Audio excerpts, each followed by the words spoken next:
Hello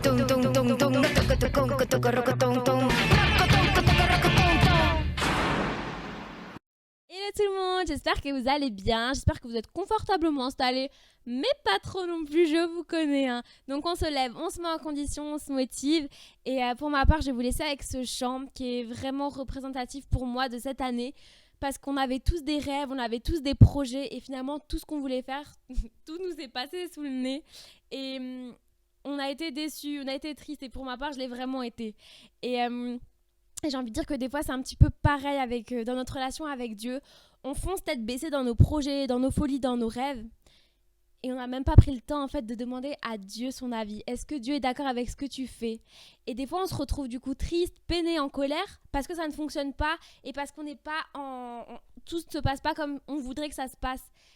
Mais si tu avais demandé à Dieu son avis, si tu avais demandé à Dieu son accord, je t'assure que tu ne te serais pas retrouvé dans cette situation, tout simplement parce que Dieu connaît l'avenir. Dieu est un père bienveillant qui t'aime et qui sait ce qui est bon pour toi.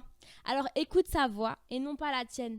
Alors voilà, je vais vraiment t'inviter à écouter les paroles. Si tu connais ce chant, chante. Mais si tu ne le connais pas, écoute-le, médite-le, réécoute-le. Vraiment, j'espère qu'il te fera du bien et j'espère que ouais, ça va vraiment te parler. Voilà, je te fais de gros bisous et je te dis à très vite. J'écouterai ce que dit Dieu, car il est droit pour qui l'écoute.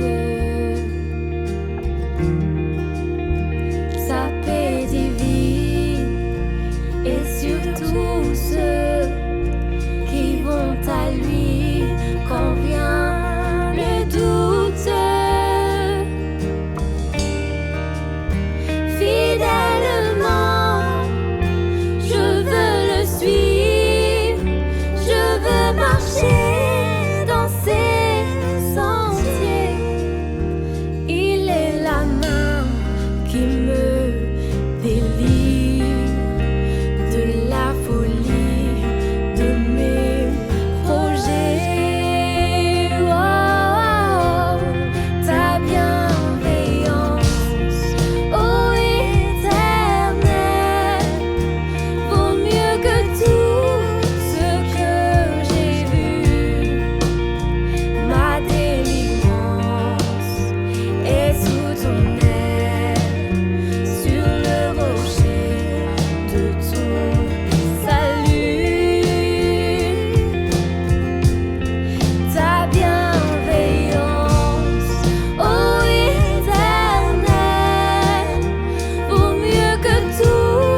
amis, j'espère que vous allez bien. Je m'appelle Stéphane, j'habite près de Metz et Jaja m'a demandé de vous partager un court encouragement dans votre thématique fake et vérité.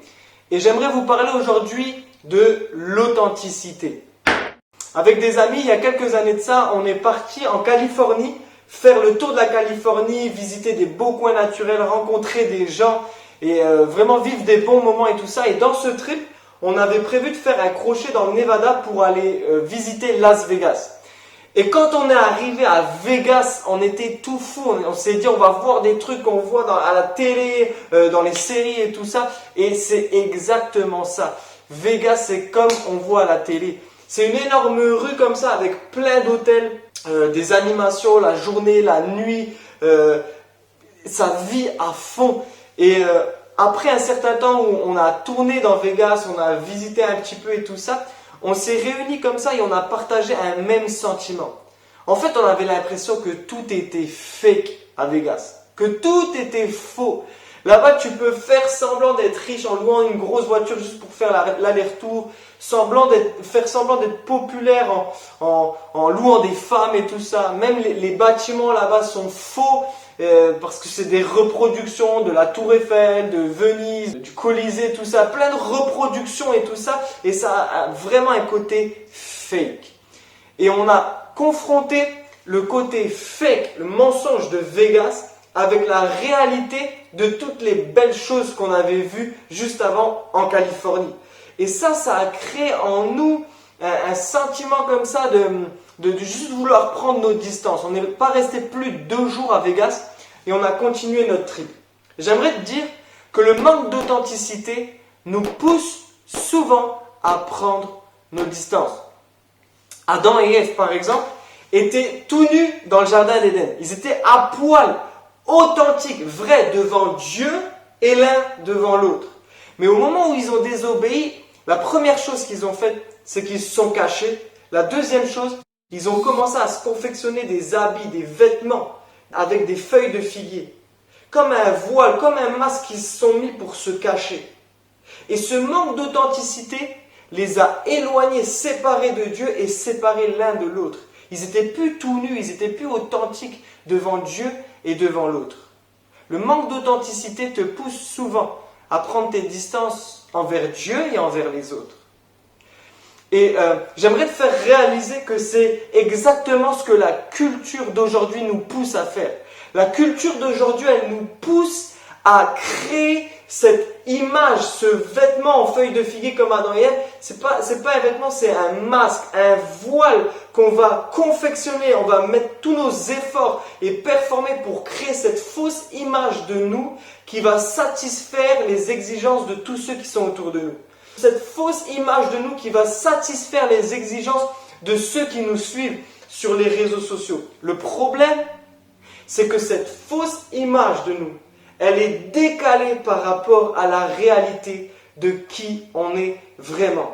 Tu veux transmettre que tu es le plus intelligent, le plus fort, le plus populaire, celui qui est le plus connu, celui qui est le plus stylé. Mais c'est souvent décalé par rapport à la réalité de qui tu es vraiment. Et j'aimerais te lire un passage dans 2 Corinthiens 3 au verset 16 qui dit comme ça: mais lorsque les cœurs se convertissent au Seigneur, le voile est ôté. Quand tu te convertis, quand tu t'approches de Jésus et tu crois qu'il est mort avec ce mensonge, avec cette fausse image de toi, et qu'il est ressuscité, que la même puissance qui a ressuscité Jésus vit à l'intérieur de toi, alors ça crée un chamboulement à l'intérieur de toi. Ça crée une transformation. Et la Bible nous dit, le voile, cette fausse image de toi est ôté, c'est enlevé. Tu n'as plus besoin de vivre pour cette fausse image que tu as créée.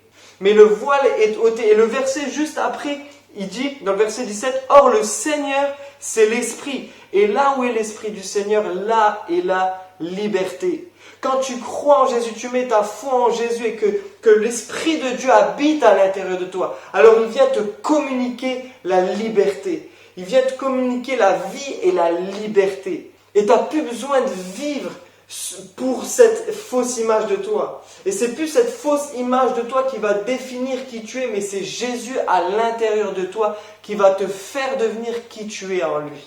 J'aimerais t'inviter à vraiment croire en Jésus, mettre ta foi en Jésus, croire qu'il est mort avec cette fausse image de toi et qu'il est ressuscité pour te faire vivre cette vie de liberté. Soyons vrais les amis, arrêtons d'être fake, soyons vrais et vivons dans l'authenticité. J'espère que ça t'a encouragé. En tout cas, je prie pour vous et je suis pressé de pouvoir revenir sur Mulhouse vous voir. Soyez bénis et à très vite.